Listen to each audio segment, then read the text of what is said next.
Hi guys, it's March 11th and I just got my shipment of trees in.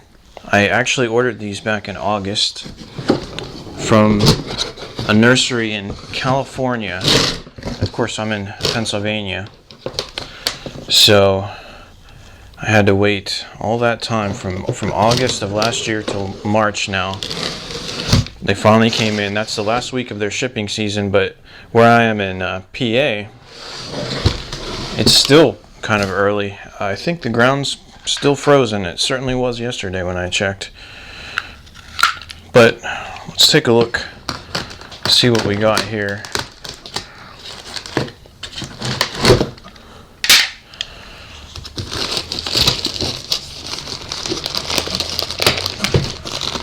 Now, today is Tuesday, and when these shipped out, it was actually on Wednesday of last week.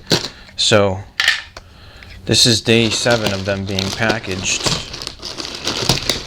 and they traveled 3,000 miles to get to me. Now, what I'm exceptionally concerned about is the roots. They say that, you can't let the roots dry out. You don't want them to freeze either, for that matter, but after a week, I was concerned about what the moisture would be. So here I am, having a look, and they're packed in this moss, which is still damp.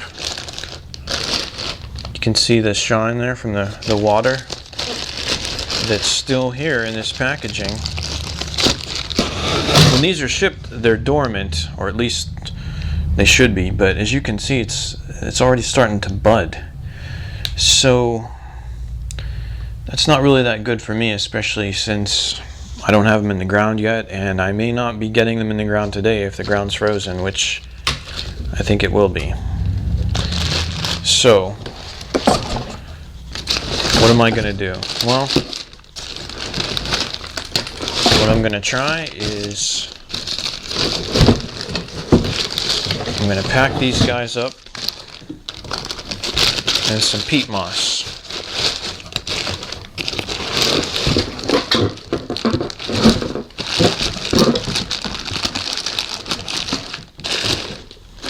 If you pack the roots in some damp peat moss,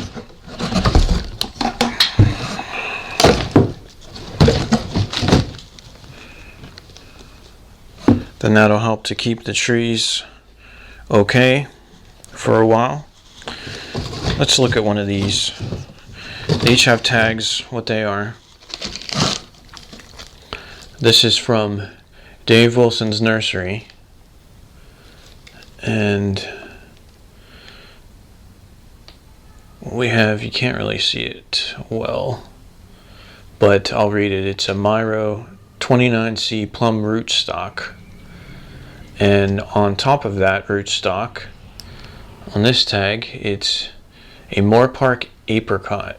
So we've got this bottom part from here down, that's the rootstock. And then the scion is this part right here. So that's where the graft is. You pick a nice vigorous rootstock and pick a scion, the top part of the tree that has the type of fruit characteristics that you're looking for, maybe certain tastes, certain blooming times, or, well, fruiting times. And I'm hoping that I picked out a couple nice combos here. I got 2 peaches, 2 apricots. So I'm going to see how it goes. So here I have my trees unpacked, and I'm getting ready to put them in this damp peat moss because the ground is just too frozen.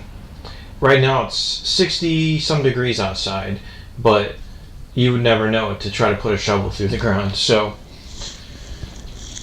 I got to keep these roots moist. Ideally, I'd like to prevent these trees from breaking dormancy, although some already have shoots. I can see that's already begun. But I want to at least be able to keep them alive and healthy. So here I have my Moorpark Apricot on a Miro rootstock. I'm going to put it right in here. And next I have a Harcot Apricot on a Citation rootstock. Put it there. And what do we got here? These are my peaches. Looks like an Arctic Supreme white peach on Citation. Set it up right there.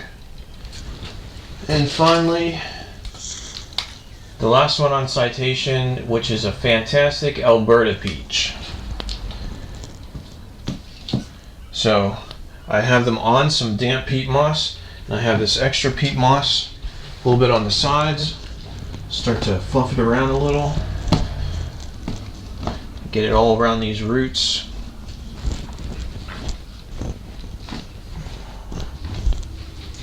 And here's more. If you think you're going to encounter a situation like this, have your peat moss moistened at least the night before.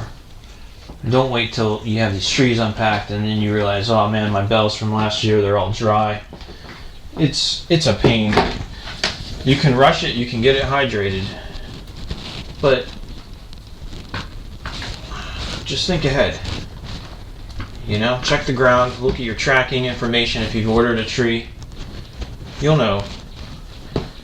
So just by doing this, that's like the most important thing to keep these guys living.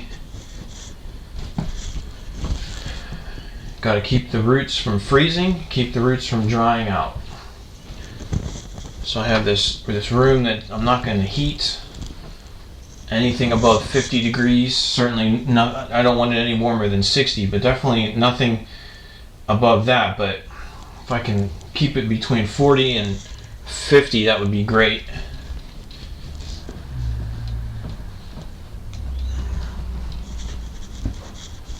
But that's about it. I mean, I'm gonna keep them in this fashion, and I'm hoping that this will buy me some time while the ground finishes heating up for the spring.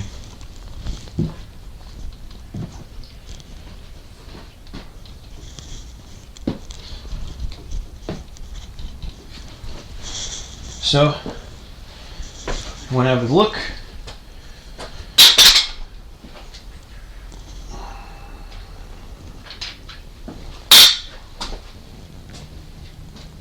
and there it is, just like that.